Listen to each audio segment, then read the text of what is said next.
Welcome to Marketecture, where you can get smart fast with in-depth interviews of leading technology vendors. I'm Ari Paparo. Today, I'm joined by Tasso Argyros from ActionIQ.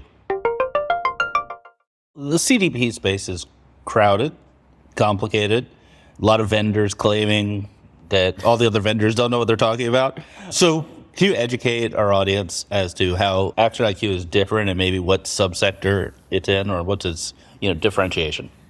Yeah, so I think I started maybe explaining the landscape, and then I got a bit distracted. But three main categories of CDPs in my mind, right? There's CDPs that are more on the web or mobile, customer data infrastructure. Their focus is in capturing that event from the website or the mobile app, right, and then routing it. These are the CDIs, and then there's CDPs whose focus is to build this custom data mart, essentially, with some identity resolution, right? And they're more like data integration CDPs, I call them. Okay. Our focus, we do identity resolution, but our main focus is on data activation, which means we sit on top of data warehouses and then we provide an interface to the business to access the data in the data warehouse. Could be not just one place, right? Multiple places in the enterprise, do audiencing, do journeys, drive activation, measure, and orchestrate the actions across all the different vendors that drive the customer experience. And with composable CDP in the last 2 years, we have been able to leverage the data warehouse directly for processing and storage of customer data, right? So if you already have a Databricks or a Snowflake or a Teradata, it has a lot of customer data in it, you can just point ActionIQ to it, and then we don't have to copy the data in order to make use of that data. That's a big change and a big advantage that the industry has been able to take advantage of. That's right. And in our case, we maintain our previous architect capabilities, I would say, that you can actually connect some data in ActionIQ. We call this hybrid compute, meaning some of the data can live in your data warehouse in the cloud and some of the data can live in ActionIQ. Totally up to the customer, right? How that architecture looks like.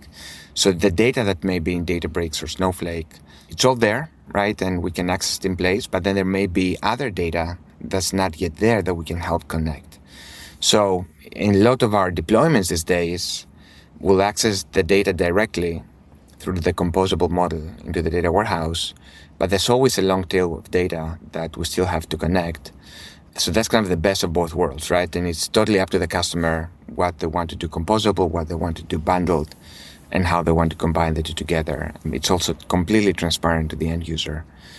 And then you have, some newer folks, it's a reverse ETL, I guess, category, right? And in my mind, reverse ETL is what you would get if you took ActionIQ with a composable only deployment format, right? Only able to access data warehouse data, not hybrid. And you remove most of our functionality, right? Then you get a reverse ETL model, right? So you can access the data warehouse data and you can push that data to endpoints. But then what can you do with the data in the platform itself? Those platforms they're very new, right? They're much newer than we are. So their functionality, the capabilities are quite limited. They started saying that CDPs are useless and they're dead. And now they want to say they're a better CDP because they're composable. But we're natively composable now too, right? So I think we have hit parity on that capability the past couple of years. Yeah, I think the criticism of reverse ETL is that you end up having to build all the things the CDP has because just taking your data out of your data warehouse and shoving it somewhere might not be compliant with your privacy policies or, a million different things that you have to consider. Exactly, yeah. I mean, the whole point of the CDP was not just to feed with data, the applications with data. That is part of the value, right? And compared to having nothing at all, having a reverse ETL platform is better than nothing. But the whole point of having a CDP is also to orchestrate. It means that there's one place, one brain that for every single customer of yours understand how is that customer getting access and communicated through all these different vendors that you have, right? So the concept of orchestration is very important. Now, if all you're doing is pushing data to 5 or 6 different vendors, right? Maybe you have a web personalization vendor, an email vendor, your call center, decisioning vendor. If all you're doing is feeding those vendors with data, you don't get orchestration. And every vendor still does communications to the same customer at the end of the day, right? In a completely ad hoc way. So if you want to be more targeted, if you want to be more orchestrated, if you want to have journeys that span different channels, right? And being able to measure the impact of your actions across different channels to your customers, you need a lot more than what a reversity platform can offer. Right. Thanks for listening.